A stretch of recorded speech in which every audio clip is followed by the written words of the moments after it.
आपके लाइक करने से यह वीडियो कुछ ज़रूरतमंद लोगों के पास पहुंच जाती है। ओम शांति।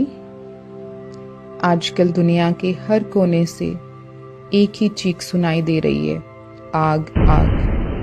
कहीं जंगल जल रहे हैं तो कहीं घर खाक हो रहे हैं, कोई प्लेन गिर रहा है तो कहीं मासूम जिंदगियां धुएं में खो रही हैं।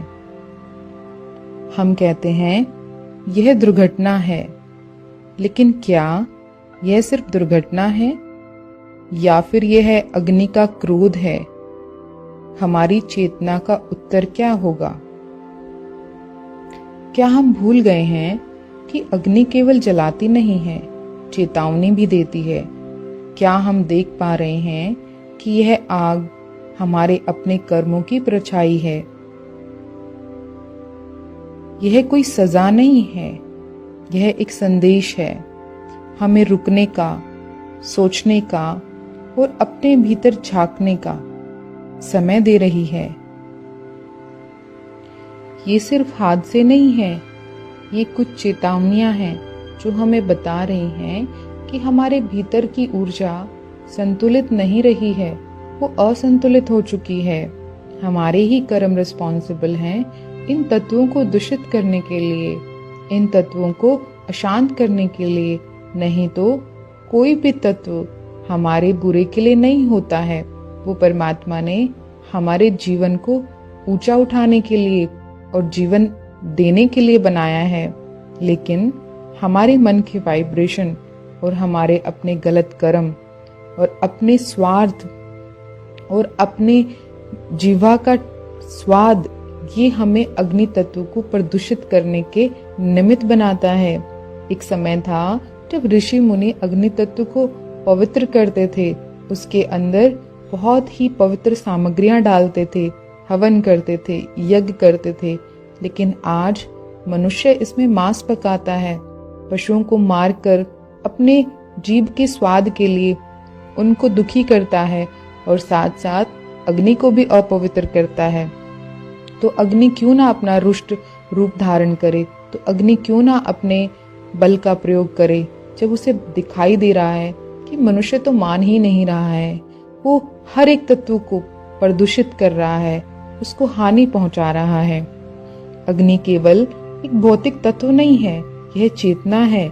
वह चेतना जो भोजन पकाती है, यह चेतना जो शरीर के जठराग्नि को प्रज्वलित करती है, और वह शक्ति जो आत्मा को शुद्ध बनाती है। सूर्य अग्नि है, बिजली में भी अग्नि है, दीपक में भी अग्नि है, और यहाँ तक कि हमारी आंखों की रोशनी में भी अग्नि का अंश है। जब हम क्रोध करते हैं, ईर्ष्या करते हैं, दूसरों को नुकसान पहुंचाते हैं, तो हमारी चेतना से निकलने वाली नकारात्मक ऊर्जा इस तत्व को अशांत कर देती है। हमारे विचार ही वातावरण बनाते हैं। यदि लाखों लोग नकारात्मक, लालच और अधर्म के साथ जी रहे हैं, तो अग्नि तत्व प्रतिक्रिया तो करेगा ना। इसीलिए हम सभी जिम्मेवार हैं। हम सबके कर्म, विचार और वाइब्रेशन अग्नि को या तो शुद्ध बनाएंगे या फिर उसे उग्र बनाएंगे। लेकिन यही अग्नि जब संतुलित होती है तो वह जीवन दायिनी बन जाती है। वह अग्नि जो सूर्य बनकर बर्फ को पिघलाती है, और वही बर्फ फिर पानी बनकर नदियों के द्वारा हमारे खेतों में आता है और हमारी प्यास बुझाता है। यानी अग्नि ही जल बनती है, वह नाश नहीं, जीवन देती है। हमें चाहिए कि हम इस तत्व से डरे नहीं, बल्कि प्रेम करें, उसे समझें और कृतज्ञता के साथ साधना करें। जब भी मेडिटेशन करें, इस अग्नि तत्व को साकाश जरूर दें। जब हम ऐसा करेंगे तो कोई भी ऐसी विचलित परिस्थिति में अग्नि तत्व हमको डराएगा नहीं, कि हमारा सहयोगी बन जाएगा। ऐसा मैं नहीं, ऐसा परमात्मा कहते हैं। वो कहते हैं प्रकृति रचना है और तुम रचयिता हो। तो अब कल्पना करें कि आप एक छोटी सी दिव्य अग्नि हैं। आप भी एक शांत स्वरूप आत्मा हैं, पवित्र आत्मा है, और यह अग्नि भी एक पवित्र तत्व है। अग्नि का स्थान हमारे जीवन में बहुत बड़ा है। यदि हम उसे प्रेम से देखें तो वह हमारी सहयोगी बन जाएगी।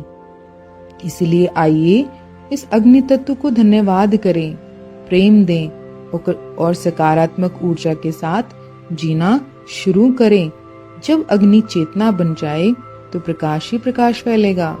अगर आपको वीडियो उपयोगी लगी है तो लाइक जरूर करें, क्योंकि जब आप लाइक करते हैं तो यह बहुत लोगों तक पहुंचती है और आप भी सेवा के निमित्त बन जाते हैं। और यदि आप ही इसको देखते हैं और लाइक नहीं करते तो यह आप तक ही सीमित रहती है।